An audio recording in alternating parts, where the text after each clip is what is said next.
For the second graph on page 7, we're going to now look at time and delta D, or time versus our change in distance. The very first thing that we're going to do again is to set up our axes, and we're going to do the x-axis exactly the same way that we did in the last graph, which is to start at the far right edge with 10, skip 2 lines to the left, 9, skip 2 lines, 8, and continue doing that, counting backwards.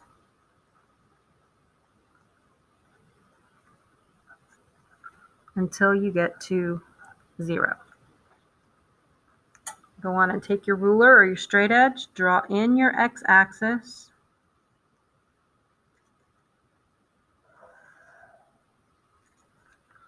and we're going to label that time in ticks again. Right here where your 0 is, go ahead and draw in your y-axis.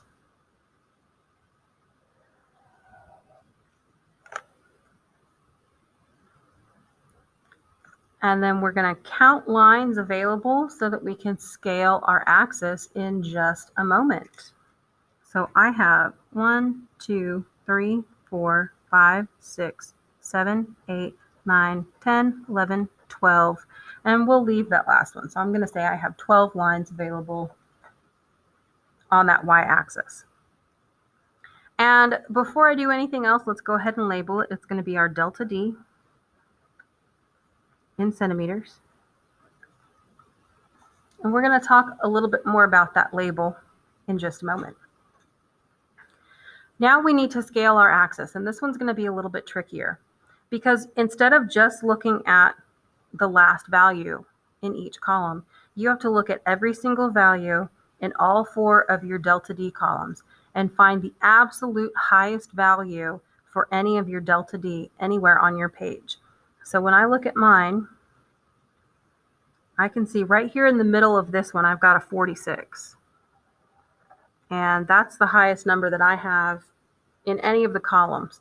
So I'm going to circle that, and I'm going to take that 46 divided by my 12 lines,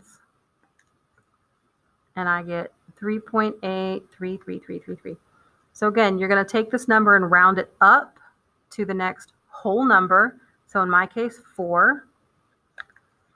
And I'm going to count by 4. So number your lines, 4, 8. Yours might be different, but I'm numbering by 4s. 20, 24, 28, 32, 36, 40, 44, 48. Double check your math as you are numbering your axis. Use a calculator if you need to make sure that it's correct. But if you misnumber this, that's going to mess with your graphing there.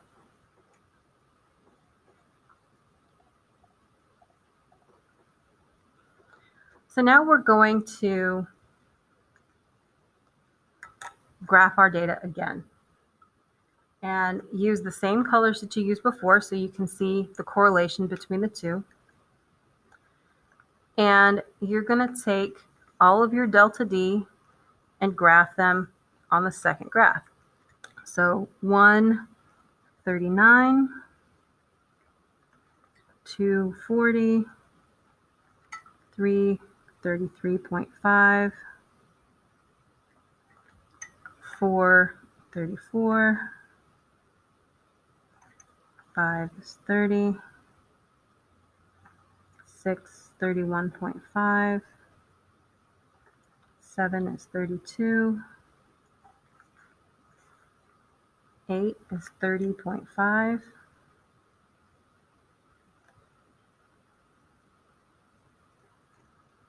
9 is all the way up at 36, and 10 is 31.5. Now, I could look at this data and say, look at that and draw a best fit line. But we're going to do something a little bit different. Look back up at your first graph and find the slope of that color. So I'm looking at my green slope right here.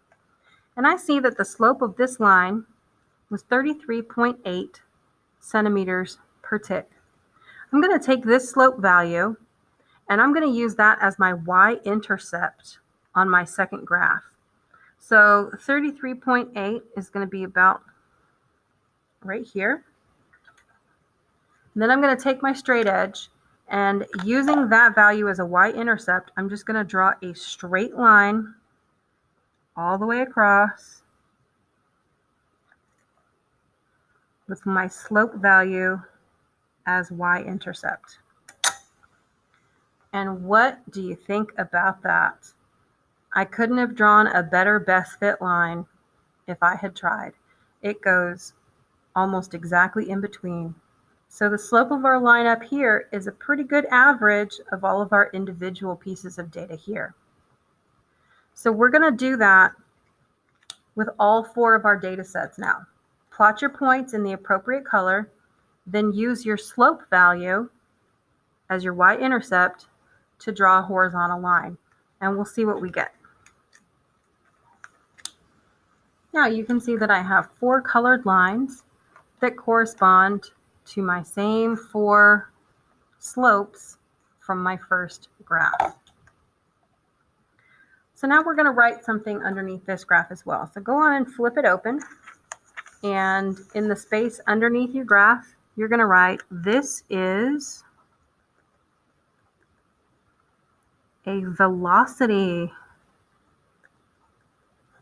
time graph.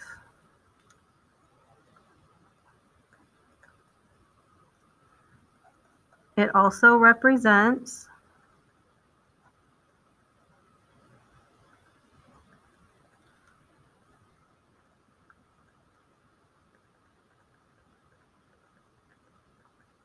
instantaneous velocity at any given point in time. Instantaneous velocity meaning how fast am I going right now at this very moment. So if you think back to your dune buggy wasn't speeding up and slowing down. Your dune buggy was moving at a constant speed or a constant velocity. The reason why your dots are kind of a little above and a little below, that's due to human error. We didn't all mark exactly in the right spot every single time. So that's why we find the slope of our line and get the average. The average right here is going to be your velocity of the car. Now notice when you're looking at, say, both of the purple lines here, this one is slanted. This one is flat. We're looking at the exact same data set over here.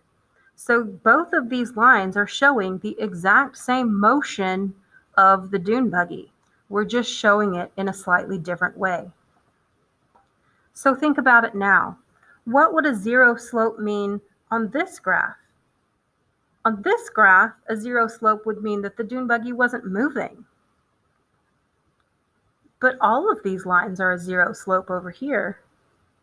So what does that mean for a velocity graph? Think on that.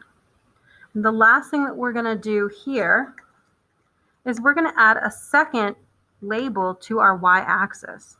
And we're going to say that that can also be called velocity in centimeters per tick.